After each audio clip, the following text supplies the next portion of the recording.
টালা থানার ওসি অভিজিৎ মণ্ডল গ্রেপ্তার হওয়ার পর এবার টালা থানার অ্যাসিস্ট্যান্ট অফিসার ইনচার্জকে ডেকে পাঠালো সিবিআই।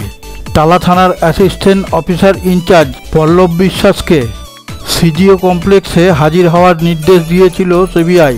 টালা থানার অ্যাসিস্ট্যান্ট অফিসার ইনচার্জ পল্লব বিশ্বাস আইনজীবীকে সঙ্গে নিয়ে সিজিও কমপ্লেক্সে হাজির হন। তিনি তার আইনজীবী ও বডিগার্ডকে নিয়ে সিজিও কমপ্লেক্সের ভেতরে চলে যান। টালা থানার অ্যাসিস্ট্যান্ট অফিসার ইনচার্জ পল্লব বিশ্বাসকে তার কিছু নথিপত্র আনতে বলা হয়েছিল। সেই সব নথিপত্র তিনি ফাইলে বন্দি করে নিয়ে আসেন। এরপর তার জিজ্ঞাসাবাদ শুরু হয়। এখনও টালা থানার অ্যাসিস্ট্যান্ট অফিসার ইনচার্জ পল্লব বিশ্বাসকে জিজ্ঞাসাবাদ চালিয়ে যাচ্ছে সিবিআই।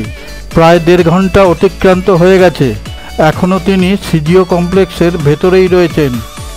এর আগে টালা থানার অফিসার ইনচার্জ অভিজিৎ মণ্ডলকে একাধিকবার জিজ্ঞাসা করার পর তাকে গ্রেপ্তার করা হয়। আজ টালা থানার অ্যাসিস্ট্যান্ট অফিসার ইনচার্জ বিপ্লব বিশ্বাসকে ডেকে জিজ্ঞাসাবাদ চালিয়ে যাচ্ছে সিবিআই। সূত্রের খবর, মূলত তাকে জিজ্ঞাসাবাদ করা হবে পোস্টমর্টমের পর। যখন দেহ বার করা হচ্ছিল সেই সময় সেখানকার অবস্থা কীরকম ছিল, কত জনসমাগম হয়েছিল, খুন হওয়ার পর তিনি আরজিকর হাসপাতালে কখন গিয়েছিলেন, যদি না গিয়ে থাকেন তাহলে তিনি কোথায় ছিলেন, এই সব কথা জিজ্ঞাসা করার কারণ থানায় একজন অফিসারকে থাকতেই হবে, হয় অফিসার ইনচার্জ না হলে অ্যাসিস্ট্যান্ট অফিসার ইনচার্জকে থানায় উপস্থিত থাকতে হয়।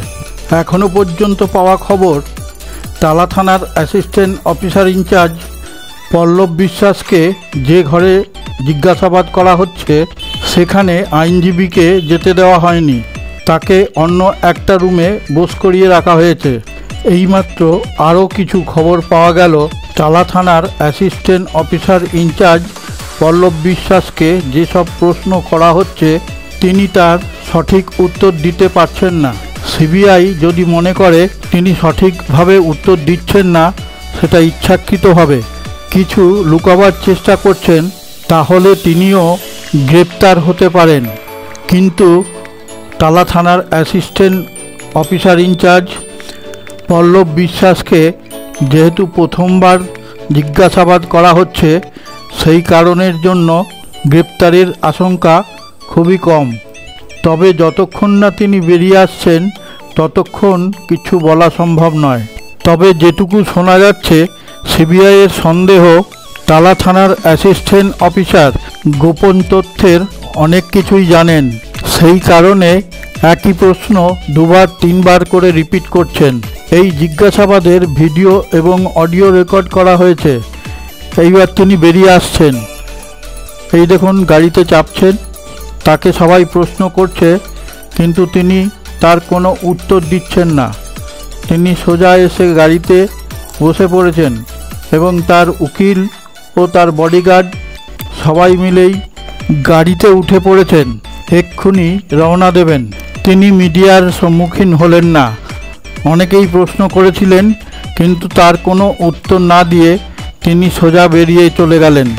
ভিডিওটা দেখে যদি ভালো লাগে তাহলে লাইক, শেয়ার ও সাবস্ক্রাইব করুন। রিপোর্ট খবর বাংলা দর্শন।